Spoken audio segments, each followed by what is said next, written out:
Hey everybody, it's your host, Amber Alrifai, and welcome to another episode of Behind the Boom podcast. I have such an incredible guest here with you today. We actually flew up to Utah to go in and be on his podcast. He co-hosts The Real Business Owners. This is a top, not a top 5 or top 10. This is a number 1 podcast in the business space. You guys need to check it out. He has incredible guests on there. It's been going for I would say a couple of years, but I'm going to ask him exactly how long that's been. Almost 6. We're Almost six coming upon years. 6 years with a This couple is million not a downloads. podcast. So Hey guys, it's your host, Amber Alrifai, and welcome back to another episode of Behind the Boom podcast. Like a boom, boom, boom, boom.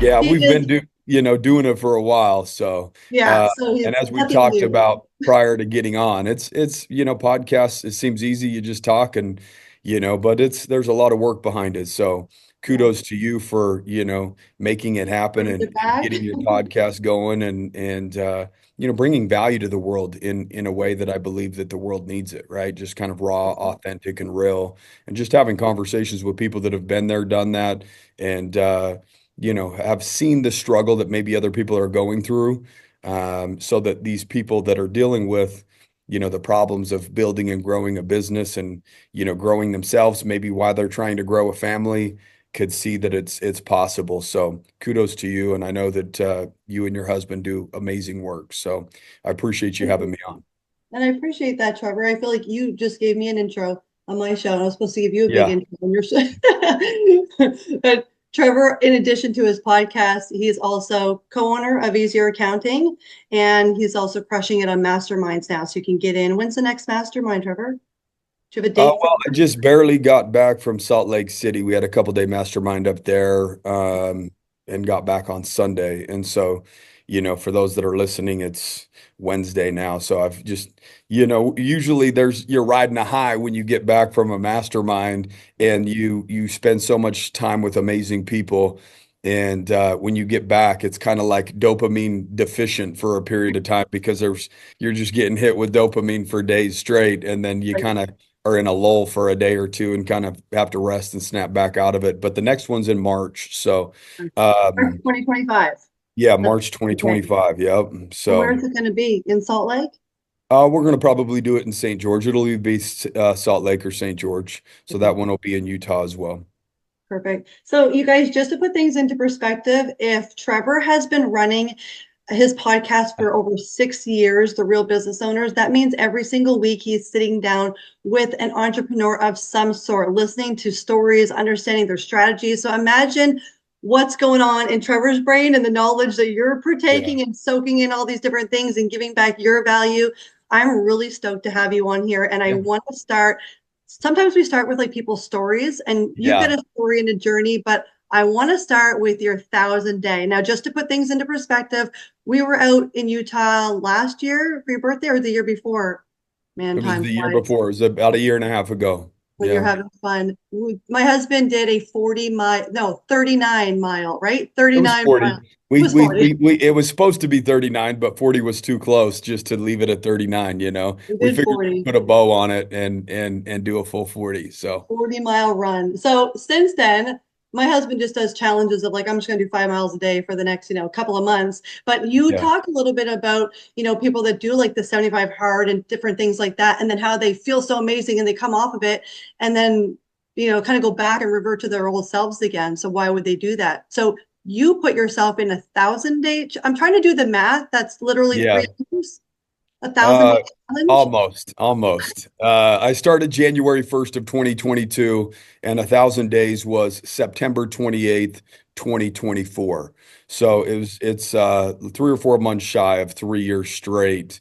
I mean, to be quite honest with you, nobody's going to go do something like that unless they've seen some dark times, right? So if you're willing to accept a challenge like that, that means that challenge is a lesser of a darkness that you're going to have to experience than the darkness that you're currently going through. And what I mean by that is, it was again January 1st, 2022. So it was 2021. I made the most money that I had ever made. I was, making seven figures on an annual basis personally. And growing up poor, all the problems that I saw, it revolved around money. When we didn't have food in the cabinets, it was because we lacked money. When the lights got shut off, we lacked money. And so as I got older, I said, if I solve the money problem, all my problems are going to be solved. So I spent, 12 years building businesses and getting to the point where finally I hit that hockey stick moment, and I had some great years where I was making seven figures. It got to the point where it was just I was making an undeniable amount of money to where I could no longer say, well, uh, maybe I need to make 3 million. Maybe it's 5 million. Maybe it's 10 million. Because we all go through the phase of, man, if I just make $250,000 a year, I'll be happy. Then you make $250,000. If I can make $500,000 a year, I'll be happy. And you keep kind of raising the bar, moving the goalpost back. And what happens there is you're going to eventually get to a number where there's no longer the ability to do that, to say, if I make 2 million or 3 million or 4 million, then I'll be happy. You have enough money to have the things that you want and live the way you want. And if you're not happy, then there's some internal work that really needs to be done. And so when I made the most amount of money that I had ever made, I was at the lowest point that I have ever been in my entire life. And so I realized that I put too much value on what money would bring to me, and the way that it would make me feel and the fulfillment that I was hoping that I would get from it. And so I went through some dark times there in 2021, really having to do some soul searching, asking myself some tough questions, like really, what does make me happy? What makes me fulfilled? Do I love the game of business? Absolutely. I love the challenges and love the ability to generate enough money to make sure that my family's secure financially. All of that is super important, and I don't want to overshadow the importance of that. But I also want to put light on the fact that it's important to make sure, while you're building and growing through this financial journey and growing through this business journey, that you don't lose yourself in the process. In other words, neglect you, right? Because we could distract ourselves with all the things that need to be done on a day-to-day basis, between raising a family, growing a business, managing employees, trying to get wealthy or rich, or, I mean, that's really why we're all here to do it, right? Is we're willing to make an exchange of suffering and struggle, because we're in this phase or mind frame of, well, it'll be worth it if the money's there, right? I'll pound my head against the wall if there's going to be an exchange. And I don't think that you have to do it in the manner in which that I did it.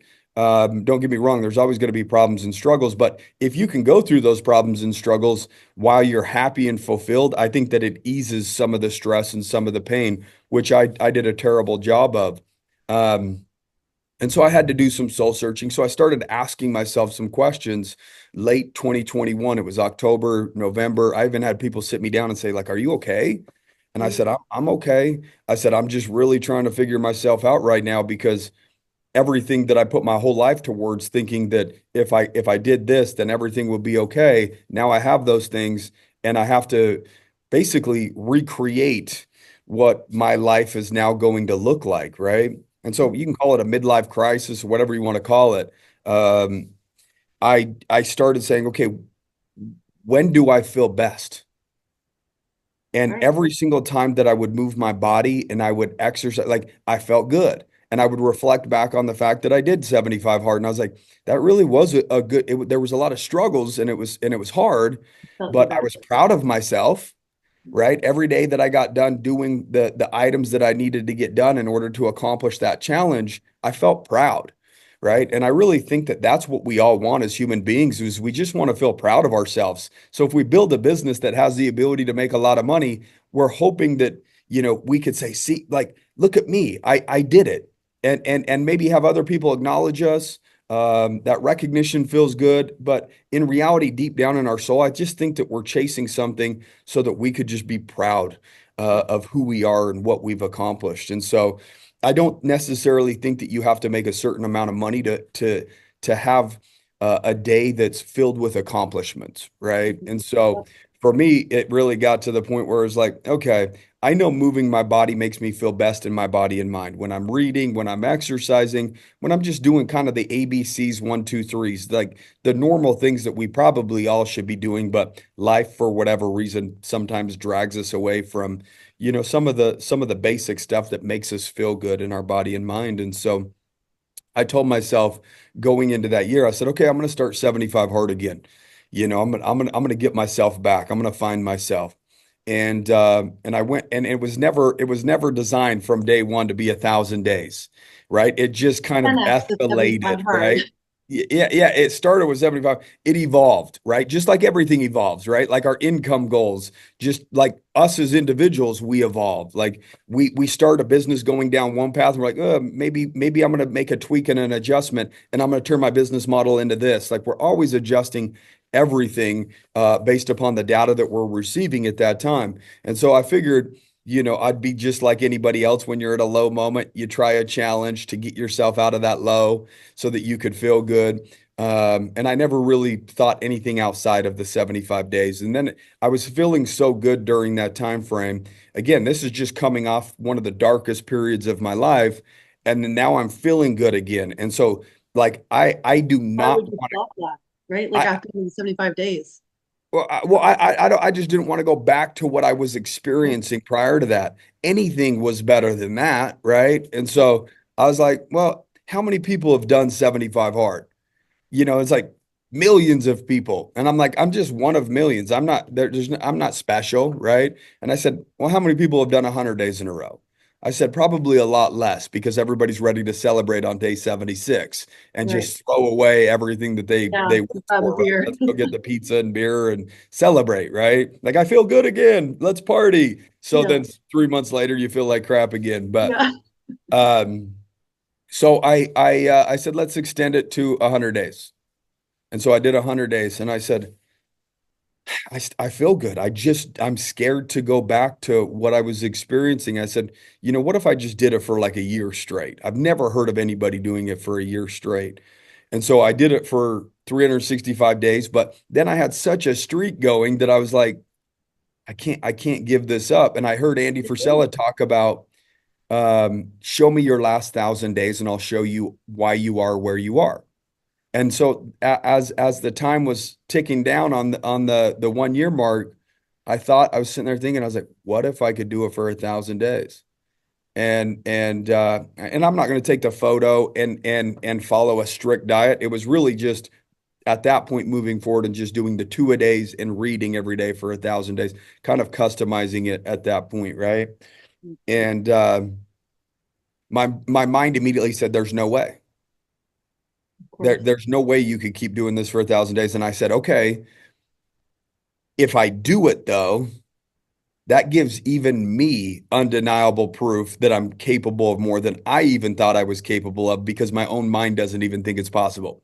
Right. Right. And I said, okay, I'm going to do it for 1,000 days. And I think it's really important that we go out there and speak things into existence Yeah. and have some accountability because if you're a person that really values their word and what you say, if you speak it, then no matter how dark it gets, you've told enough people what you're going to do that you don't want to face that. You would rather go through the darkness of that day and at least get the things that you said that you would get done, versus going back and saying, hey, I failed. I didn't honor my word or whatever it is. And so anyways, long story short, here we are. I'm still doing 2-a-days. It was You two went years. beyond the 1,000. You've already surpassed I- the 1,000 days and you're still yes. doing it. Yeah.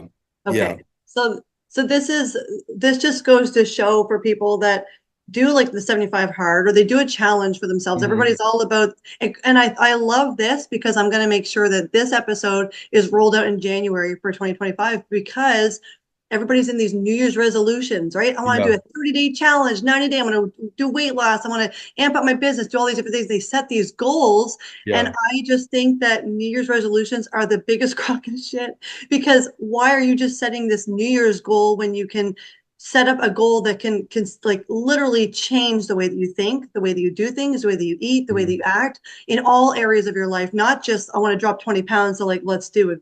Let's do this. Your 1,000 days of what you've committed to, how has it changed for you in all areas of your life? Like as a dad, as a husband, because I'm sure when you're in your darkest, lowest of low, that means like you're not really probably showing up for your wife to the level that you should be. So Yeah. looking at all of those things. Obviously, body and mind, you're crushing it because you're reading, you're working out. But what about the other areas in your life? How has that impacted you? Oh, it's enhanced every area of my life, every area. One, my children have an example of it very close to them, right? Yeah. They're in proximity of me, on a day-to-day basis. And with some of the running and some of the challenges and stuff that I do throughout the two-a-days, I mean, it got to the point where I said, okay, I'm going to run 10 miles a day every single day for all of 2024. And here I am, a couple weeks away from the end of 2024 and have ran over 3,700 miles. I'm going to break 4,000 miles this year. My son has seen that. So my daughter has seen that. The funny thing is, I didn't ask them, I didn't pressure them. They've seen some of my birthday runs that I've done. When my daughter was 12, she said that she wanted to run 13 miles when she turned 13. So we did that together, and How amazing we is that? we shared like I wouldn't change that experience for anything because one, you go through a lot of highs and lows on a run, right? And so you get kind of a runner's high and you feel good. But at mile 9, I looked over and she was starting to cry because she hit kind of that threshold, that pain point, right? Yeah. And it was an awesome experience to be able to pull her aside and just have a one-on-one conversation with her and say, hey, you knew this wasn't going to be easy. We did it because it was a challenge. And that first 9 miles, that wasn't anything. That just got us to the starting point of the challenge that you knew that you were committing to.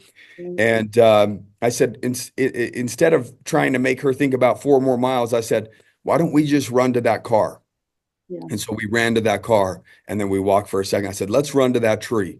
So everything that I showed her after that, it was visible, like there was an end in sight, and Yeah. we chipped away the other 4 miles and she got it done. My Yeah. son has ran 7 miles on his seventh birthday, 8 on his eighth, and I just got done running 9 miles for his ninth birthday with him. And so has it enhanced the relationships with my children? There's no doubt about it. I mean, my son works out with me if anything, it's me trying to slow him down because I don't think he should be doing what he's doing at Stop 9 years lifting the old. weights. But yeah, I want him to slow down a little bit. But I share a lot of moments with him. Sometimes it's my second workout on days that I'm struggling or I'm tired or exhausted. It's a 2 or 3 mile walk, and I'll throw him the football Yeah. for an hour straight, and he'll run routes, and I get to share time with him while I'm checking off what I need to check off in order to get my tasks for the day done. In terms of how you show up in other places, you can only show up to the level of how you feel. Yeah. Somebody that's in a Exactly. deep, dark place and depressed, it's not Mhm. like they're going to be a beam of light for the world and No, be positive for everybody around them. Usually they drag other people down, and that's just what and it's depression contagious. does. It's Yep. no, I'm not trying to talk down on people that are depressed or anything, but the reality is the quality of life that you experience is based upon the quality of emotions and feelings that you feel every day. If you feel good, you live a high quality of life, 100%. right? And if you live a high quality of life, that means that you have more to give to your wife, more to give to your children, more to give to your business.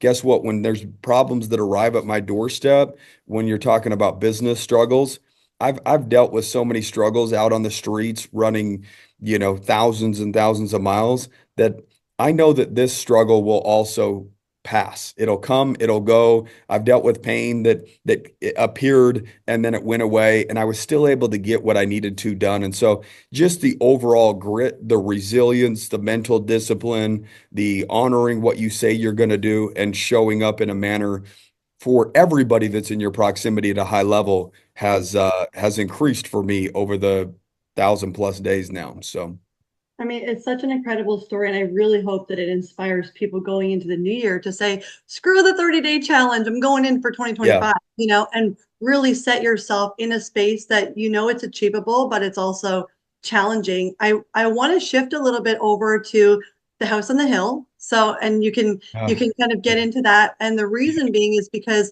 when we say about being money driven, and you were talking about reaching these different Yeah. kind of, benchmarks of money. Milestones. Yeah, and Yeah. the milestones. We moved from Canada to the US almost 5 years ago now, and building and evolving in your business, it was always setting those milestones. And then we quickly realized, maybe not as quick as we should have, that we weren't money driven. We're more like purpose driven. How much more people's lives can we change? And we even Yeah. told the kids, like the more money that we make, the more people that we can help versus vice Mhm. versa. And last year, I remember we hustled. I mean, it was the best year of our lives in terms of business wise and revenue wise and all that, and the grind and the hustle and the scaling and doing all those things. But I remember clear as day, because we're now reflecting as we're in the end of December. Back at the end of December of that last year and thinking, shit, I don't remember even like seeing my kids. Like I was that in depth of my business that Yeah. it was school and then after school care. And then where else can I bring them? And then I need a babysitter and I still don't have time. And it's 9 o'clock at night and I still have shit to do and all of these things. And I was exhausted and I had a kidney, like a really bad kidney infection. They thought I had COVID. So they left me in the hospital room for hours. I could have died, but I Mm. had that. So you talked about it. At what point is a breaking point? Like, do you physically have to get sick, for yourself to make a change? And just a couple of months ago, my husband had this chest thing. He woke me up. He's like, I'm feeling kind of tight. Can you just watch me for a little bit? I'm like, watch you? Who the hell's watching you? Like, we're leaving, Yeah. the kids are sleeping and we have no support here. So there's no babysitter at 4 o'clock in the morning. So we brought them and the valet watched our kids all night in the car parked next to the valet while they slept. So I could be in there. Wow. They hooked them all up. And now I come in, I'm like, what are you doing? They're like, we're checking to see if your husband's having a heart attack. He's all hooked up and everything. And I'm thinking, are you like fucking kidding me right now? But this is the things that makes you realize like what is the most important in your life. You can Yeah. grow, you can scale your business, but at what level does it take to have that balance? And I think a lot of entrepreneurs, they will tell you there is no balance in being an entrepreneur. It's like, it's pedal to the metal, it's go, go, go. But I think you have to give yourself that balance and understand what that benchmark is for you to live what you consider a fulfilled, happy life, which Hmm. is leading me into this next kind of conversation of you and your house on the hill. People are probably like, Yeah. what are you talking about, House on the Hill? Sounds like a book. Yeah. But, Yeah. because you've achieved that, right, Trevor? Yeah. I mean, look, I think everybody that grew up poor looked at some houses on a hill and said, that's what success is. Right. I hope one day I can have a house on a hill, right? For us, Uh, it's a house in the mountains, right? In Laguna Beach. yeah, I mean, like something with a beautiful big view where you can, something like that, right? And I was no different, and I would drive by some of these nice neighborhoods and look at their houses and that's rich. Like I want that one day, right? Yeah. And and I worked very, very hard in order to accomplish that goal. And I got to the point where, I bought a lot, a 1 acre lot, view lot. It was only one of 12 that was available, overlooking the city. You could see every sunrise, every sunset. I mean, it was absolutely incredible. It was everything that I could ever have dreamed about as a little poor boy. Um, and I bought it, I paid cash for it, and I lost all motivation. I lost all motivation. Like there was something in me that just didn't feel like now building that multi-million-dollar house on the hill. And I couldn't really pinpoint what it was, but the reality of it is I think that we all kind of get caught up in what success looks like based upon society standards, right? And I was guilty of it. That was success. And that was I honoring just what this poor boy thought success was, or can I just have millions of dollars in my bank account and still be considered successful? Do I have to show it to where everybody else knows that I have it? And at one point, I wanted everybody to know that I had it because I was written off. I didn't graduate high school on time. I was a drug addict for a period of time. I grew up poor. I wanted people to say, "Hey, that's Trevor's house right there." So it was an undeniable statement of like, he made it. Like, look at me now. But it got to the point where it was, again, I hit that low period and it was all right around that same period where I had to do some deep internal reflection of like, okay, well, yeah, I know that there's that poor boy that wanted that and that was his definition of success, but are you honoring an old definition of success based upon, this young kid that grew up poor? What does success truly look like to you now, right? Like if it doesn't feel right, then don't do it. And so I sat there and I held on to it for, 3 years before I sold it because it was so difficult for me to let go of what was once a dream. But I think our dreams evolve. I think our dreams change, and I think people don't audit themselves enough to really ask themselves what they want. So they're holding on to an old dream. They're working really hard for what they used to want, but they've evolved so much from the point of their starting line of where they started and why they wanted that to by the time they actually have money, the change that you experience as an individual, who you evolve into in order to receive the success, you're now a completely different person. And so that person needs to now redefine what success is and what it looks like. And so me and my wife sat down and we really, instead of valuing, living around a bunch of other rich people and being in a neighborhood, we said, well, why don't we just go buy property kind of out on the outskirts of town and live on some land and some acres and have an orchard, and so we started searching properties that had land, and we found a property near Zions National Park that has an orchard, that has, wild turkeys walking through the property. We've got chickens. We've got a river on the side of our like it's just everything that we could have ever thought when we realigned what we thought success was based upon who we were at that point versus again still trying to honor the definition of success for a young poor child that just wanted to be recognized or seen or was just embarrassed being poor. So he wanted people to know that he wasn't that anymore, right? When in reality, nobody's thinking that. You just think that about yourself. Like everybody thinks I'm a poor boy, but everybody has their own problems that they're dealing with. They're not thinking about you. And so you mentioned something about like, we've realigned what our definition of success is and having more purpose and impacting more people, and I would say that I share that same goal as you and AK. And even this morning, driving into the office, I stopped by an elementary school. I have a receipt sitting on my desk right over here where I paid $1,000 off. In Utah, you have to pay for your school lunches. I know in California it's part of taxes where no kid has to pay for lunch. In Utah, you do. And sometimes families get behind, right? They owe $50 or $100 or 100 on these school lunches. And so I stopped by an elementary school and paid $1,000 and said, just start with the highest debt and chip away down. And usually I said, what's the highest? She says it's $120. So it's probably going to take care of, 10 or 15 families and maybe ease the burden a little bit around Christmas time. To me, that feels good. More so than, being, I guess, house poor. But everybody, says, hey, that's Trevor's house. I like living a debt-free life. I paid, 7 figures for the property that I'm on now, but I paid it cash. That's just a way that I operate because I grew up with so much accounting uncertainty. background, right? Accounting background, so a numbers guy. I actually don't have any accounting background, even though I own an accounting firm. Okay. We're But you actually put in cash. entrepreneurs. Well, we were entrepreneurs just struggling to find a good solution for accountants, and we jumped from accountant to accountant, and they didn't communicate well, and didn't get us P&Ls onto all these various problems that we had. And we said, "Holy cow! It's not an individual problem; it's an industry problem. Maybe Right. we could start a business." And we did that in 2015 when we started Easier Accounting. Guess what? Elon Musk is not a rocket scientist, but he owns a company that shoots rockets into the outer space.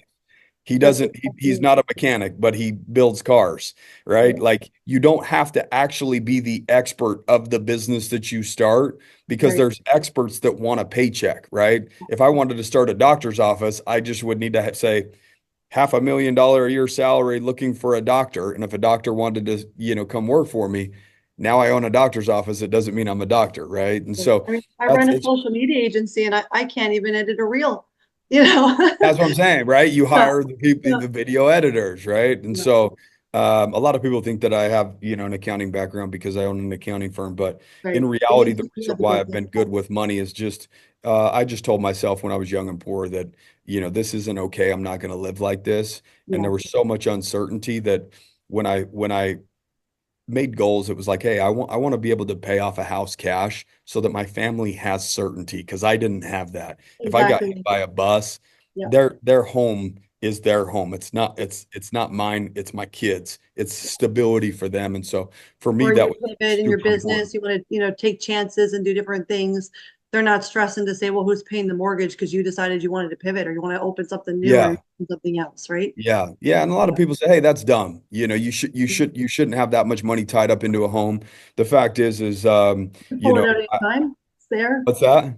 You can pull it out anytime. It's there, Yeah, I right? can pull it out anytime, but I mean, I have money in the bank. I have investments and I have businesses cash flowing, right? And so what would I take that money out and risk my family's home for what? For more money, for more of more? If I already have everything that I need and all Yeah. of our needs are met, why would I risk the very thing that was like my number one priority, which is creating certainty for my family?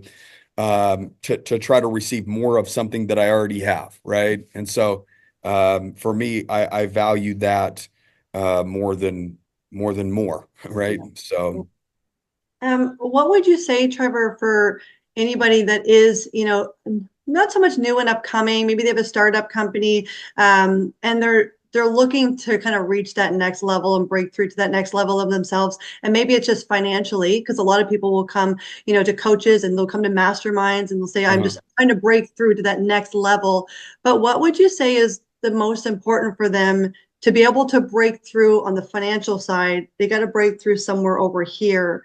Would you say like fitness, mindset? Like where would you lead them down to that first road or that first path I mean, before? they have to completely reinvent themselves and change who they are to their core, Yeah. right? Like the individual that you are got you where you are, but you're going to get to a point where you just feel like year after year after year, you're kind of hitting a ceiling over and over and over. And the common denominator is you, right? Like if you don't change who you hang out with, the stuff that you listen to, the books that you read, how you treat your body and how you treat your mind, you have to elevate yourself, right? You have one perspective to go through this life with. And if you keep that perspective the exact same, you're going to cap yourself out, right? Like there was a point where I would open a book and I would read a page and nothing digested.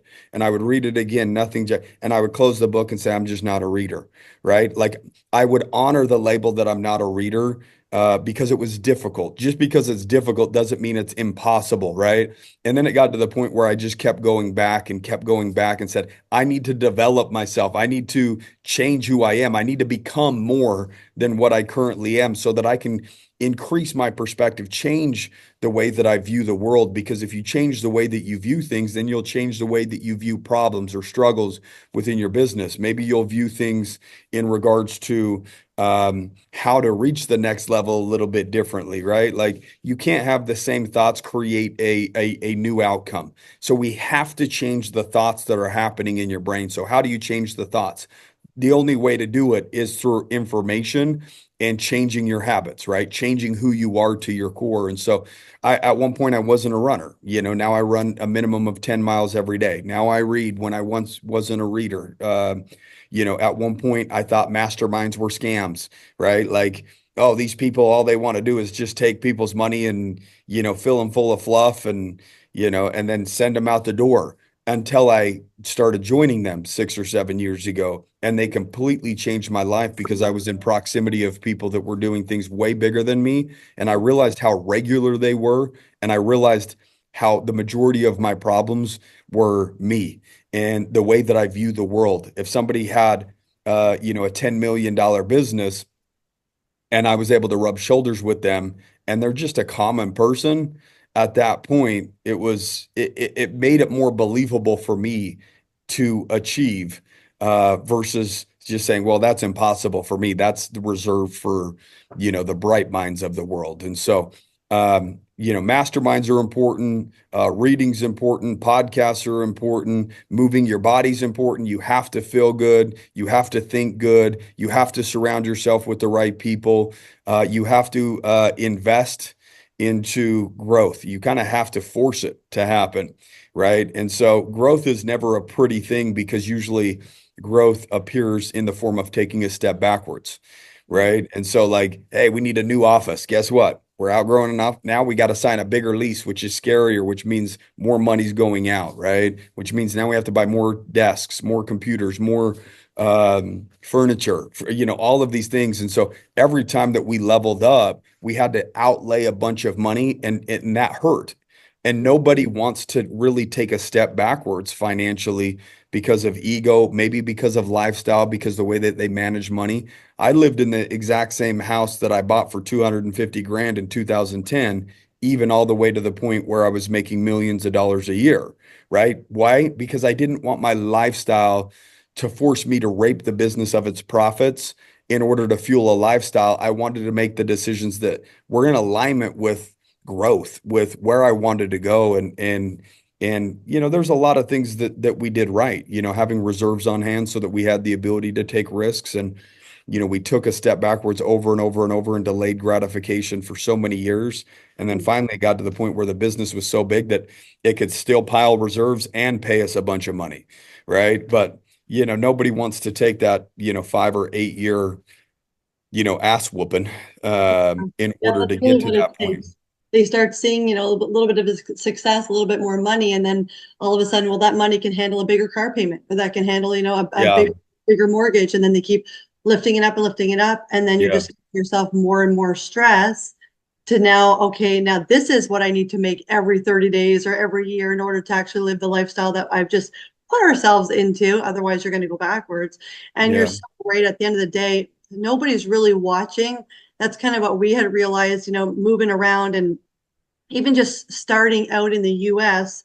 It started in an apartment. I always call my daughter a closet baby because she was 7 months old and she was in the walk-in Yeah, closet. That's all we could afford at the yeah, time. And then yeah. moving from that to, a big house, but it was a big old house that was freezing, and then moving from that to our home now, and now we're off to Florida. But, it allows you to level up, but in the sense to know that nobody else is watching. Nobody really cares what you're doing. It really just matters to what is right for you and your family. Like, I want to move Uh-huh. to a location that I know that the schools are the best, that my kids are going to be growing up with, with great kids, and not, this side of the neighborhood or that side of the neighborhood. So I think investing in things that are going to actually make a difference in your personal life and in your family, and not so much the material things. It's easy, just, easier said than done. But it really kind of comes down to looking at your goals for the year, for the next 5 years, and saying, really ask yourself, sit down with your spouse and say,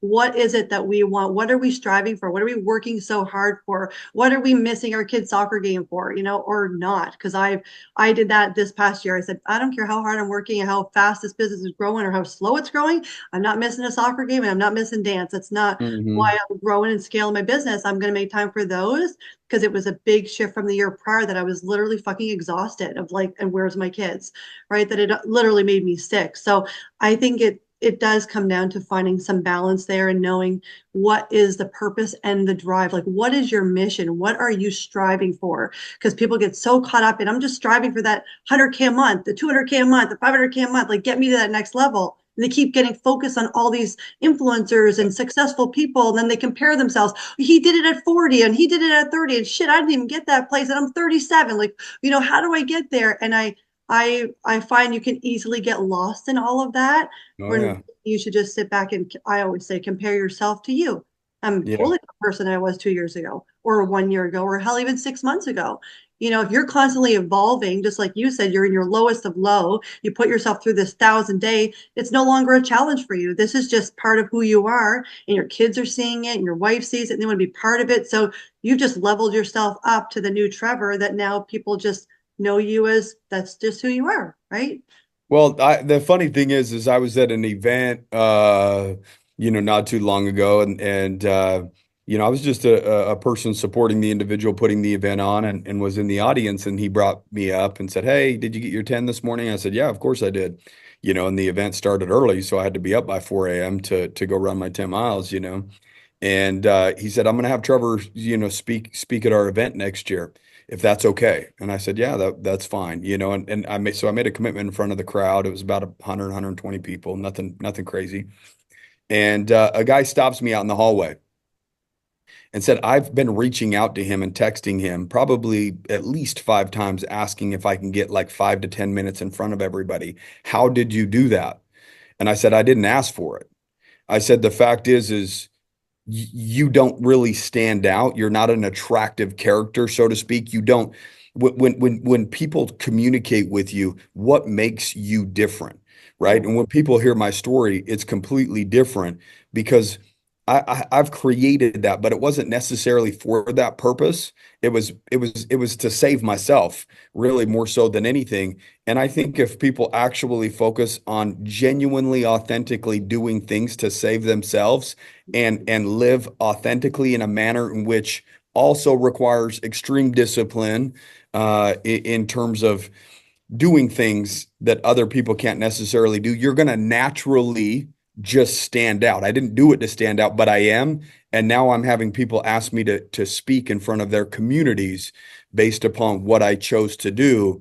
And it wasn't because, hey, I've made millions of dollars. It was literally there's so many people that's made millions of dollars, but how many people have done two-a-days for 1,000? Like we start really whittling it down, and it makes it hard for people to forget me once they hear about the way that I choose to live my life. And this other individual was just another common person trying to be successful, doing the same thing that everybody else is doing, being the quiet, shy guy in the back room, trying to text to get 5 or 10 minutes. And he was in charge of a nonprofit. And I said, why don't you go? I said, I'm not saying to do this, but what if you ran across the United States if you're looking for more attention and you hit up every news station along the way and said, hey, I'm running for so and so charity in order to bring awareness to. And I said, yes, there's been people that have done that, but it works every single time because the majority of people are just unwilling to do it. So if you do what the unwilling won't do, you will just naturally stand out. And part of what the unwilling is yes, it's hard to make money. It takes discipline, but it takes even more discipline to make money and have it and not spend it and do the right things. You need to make a decision right now. What's more important? Is it a lifestyle that you want other people to see you live so that you could get that recognition? Or is it building a business that has the ability to really secure you and your family's financial future? Because once you get to the point of making 100 or 200, 300 grand a year, that's life changing. What I mean by that is you now have created an opportunity for yourself in order to potentially get to the 7-figure level, depending on how you choose to utilize that money. If you now choose it to utilize it to fuel a lifestyle, you'll probably never hit 7 figures. If you utilize that 100, 200, 300,000 and then delay gratification for an additional 3 to 5 years, you're probably going to put yourself in a category where you are a millionaire. And I became a millionaire prior to ever making $1 million in one single year. And I became a millionaire off of making 250 to 350,000 based upon the way I chose to live, right? And so I think it's really, really important to make sure that your decisions and your actions in your personal life are in alignment with what you say. So if you say you want real financial security, guess what? If you're making okay money, that big fancy car isn't in alignment with real financial security. Now you will look like you're financially secure, but you now have to keep doing what you're doing and maintain your business the way that it is just to fuel the lifestyle, and you're stunting its growth potential because you have less money to put back into it. 100%. Oh, Trevor, this was such a powerful episode, especially to go out for 2025 when people are just trying to level up, see, how do I get to that next best version of me? And I am just hoping and praying that this episode goes out and touches a lot of people and really pushes them to find your own 75 hard. Doesn't have to actually be committing to that specific program, but find your own element that's going to help you become the next version of yourself. And I appreciate you so much for taking the time to hop on here and share this and help me get this out to as many people as I can and be able to make an impact coming into the new year. And you guys, if you are not already following the Real Business Owners podcast, where else can they find you, Trevor? The Real Business Owners podcast is a must. If you're a podcast listener, you need to have that one on your phone, ready to go when you jump in the car. Where else can they find you? You're creating high standards for me, and I'll keep pounding my feet against the pavement and create new thoughts. So hopefully it's if they share time with me on the podcast that it's valuable. But they could find me just on Instagram. I respond to every direct message, and it's just real business owners. So for me, it's very important to stay in contact with people that support the page and support the podcast, because I remember years and years ago when I would message those that I thought were influencers that had, 30,000 or 50,000 followers, like, hey, and they would ghost me. Yeah, They wouldn't even reply exactly. back. And it like made me feel small, right? Like, and I didn't really like that. There's a saying, it's called Genshai. Never treat anybody in a manner in which they would feel small, including yourself, Yeah. right? And so I try to live in a manner in which hopefully reflects that. And if somebody sends me a message, I want them to feel seen and heard and appreciated, and let them know how much their support means to me. And so, Real Business Owners on Instagram is probably the best place to find me. Perfect. Well, thank you so much, Trevor. And for you guys out listening, this was another episode of Behind the Boom podcast. Keep on listening, keep on getting inspired and motivated by incredible entrepreneurs, influencers, people out there that are moving and shaking the industry, because your boom moment is just around the corner. 2025 can be your year, but you need to work for it. You need to put in the hustle and the grind, not just financially, but mindset, fitness, all the things to make you the best version of yourself. So again, thank you so much, Trevor. And you guys, thanks so much for listening. We'll see you next time. Thank you.